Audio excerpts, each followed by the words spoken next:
جالي لاب هديه من الصين، كانت هديه جميله جدا، بس للاسف اللاب ده كل ما اشغله يسخن، اطفيه يسخن، احط له مروحه يسخن. اللاب جه في فتره انفجر.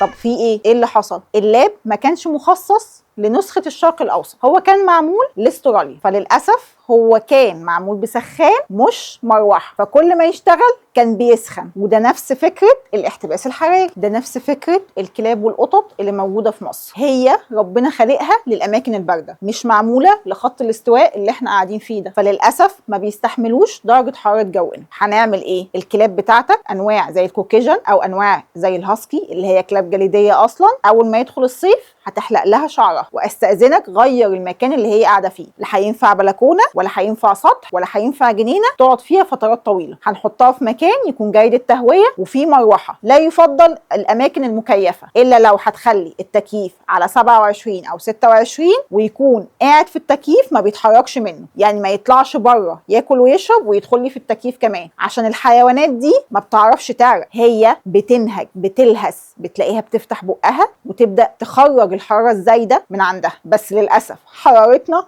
اكبر بكتير من انها تعرف تخرجها. لو ده ما حصلش ايه اللي هيحصل؟ درجات الحراره ممكن تكسر عندها ال41 وال42، ودي درجه حراره كارثيه ممكن تؤدي لكوارث عصبيه ومشاكل مفيش منها رجوع، هتتوفى. طيب انا اعمل ايه لو حصل لأليفي احتباس حراري او هيت ستريس؟ اول ما اشوفه بيبدا ينهج ويفتح بقه بشكل هستيري، باخده بسرعه واعمل له ديبنج في الميه، يعني اغرقه في الميه، مش اغرقه يعني، بس ما تحطيليش ميه على السطح الخارجي اللي هو الشعر بتاعه، مش هتوصل للجلد ولا تعرف تخفض درجه حرارته. بعديها هعمل ايه؟ هجري بسرعه على الطبيب البيطري يعلق له محاليل ويبدا يتعامل طبيا. اوعى تحط عليه تلج عشان ممكن تعمل له شوك وتعمله صدمه حراريه.